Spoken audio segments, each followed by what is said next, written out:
Ed here with the Digital Digest, and today I wanted to share a first look at the Dell Inspiron 13-7000 series. Of course, this is Dell's 2-in-1 that launched in the summer. It has an Intel 8th Gen Core i7 processor, 16 gigs of RAM, a half a terabyte Intel SSD with Optane, and I think it represents a very good value, which is why I picked it up and wanted to share it with all of you. So unlike all of the 10th gen machines that I've been covering, this isn't as modern, it doesn't look as modern, but it isn't old, and it certainly is still a good performer. Now, it originally retailed for $13.99. This is available at Best Buy. They are clearancing this machine, and you can find it now from anywhere from, I would say, $980, I think is what they're selling it for, $970 something, all the way down to around $500 open box. And I think it represents a really good value. So you may have already noticed the 2-in-1's pen slot. If you were wondering where Microsoft got it from, Dell. So the new Surface Pro X and its slim pen, as I just cut open the pen here to show you that. I already got this out of the box. It's just a really nice machine. And again, it may not have the battery life of the 10th gen chips, but we do have a 4K 13.3-inch display, which I think is noteworthy. I thought this cut, but maybe it didn't. So that's pretty good. And it does check all the boxes. So even though it's not the latest and greatest, I mean, we're talking about the summer. That's not that long ago.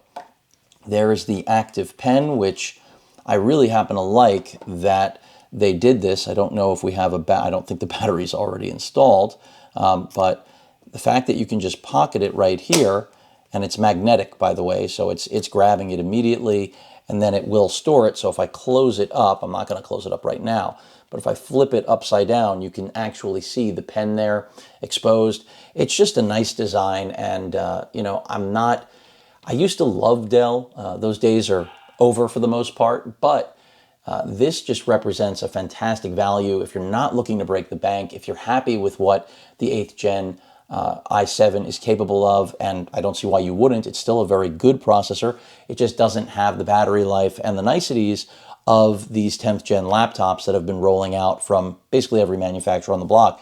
But I think, even though I didn't take the plastic off of this yet, I will. I'll be testing it all out.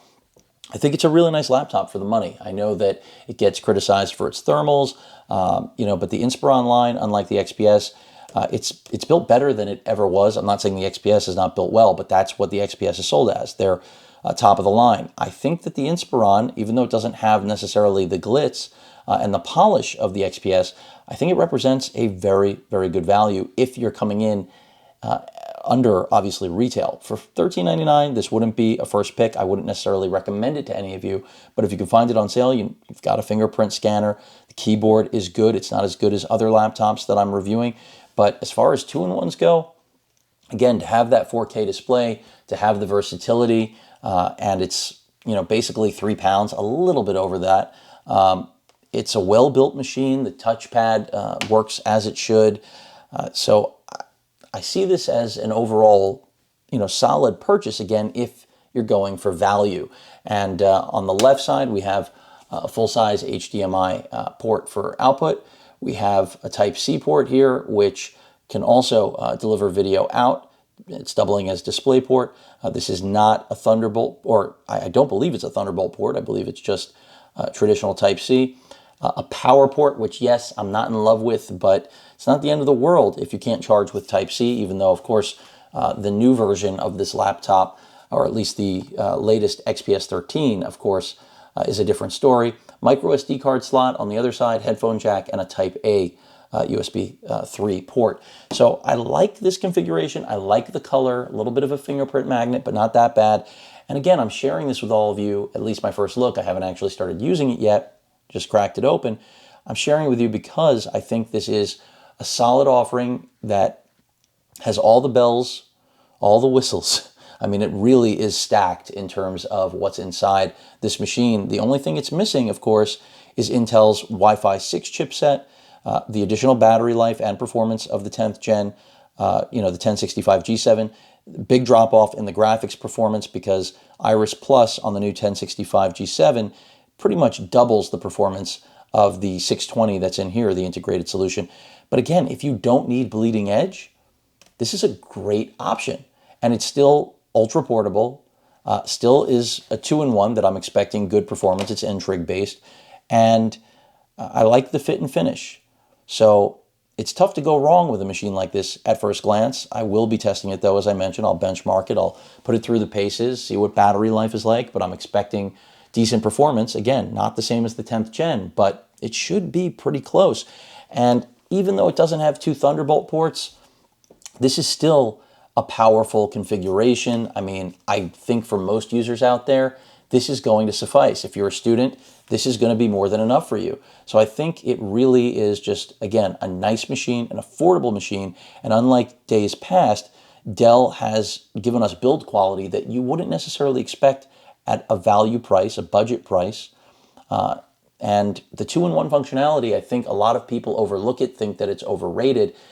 I wonder if they've had a modern 2-in-1, and this does still fit that profile. Remember, this came out in the summer of this year, so it's not brand new, but it's not a year-old product. And in spite of not having Wi-Fi 6, a 10th gen CPU, or an OLED, it's still a great machine that is a 2-in-1 that has a great pocket for the pen. I mean, I love that you can integrate the pen into this design the way that Dell has, and it's not sacrificed in any way like the Lenovo C940. The garage is great, but I'd much rather ditch the garage and have an actual spot for the pen like the Surface Pro X has. And except the big difference is this is a real computer, not a fake out. So not that I don't like the design and the hardware, but I'll take a real processor over a Qualcomm one until we get to the point that they actually can play in the same league. So again, the Inspiron 13-7000, a nice machine, an affordable machine. I'll get into my experience with it as I spend some time with it and possibly compare it to other laptops that are in the studio right now. I know a lot of you were looking for the XPS.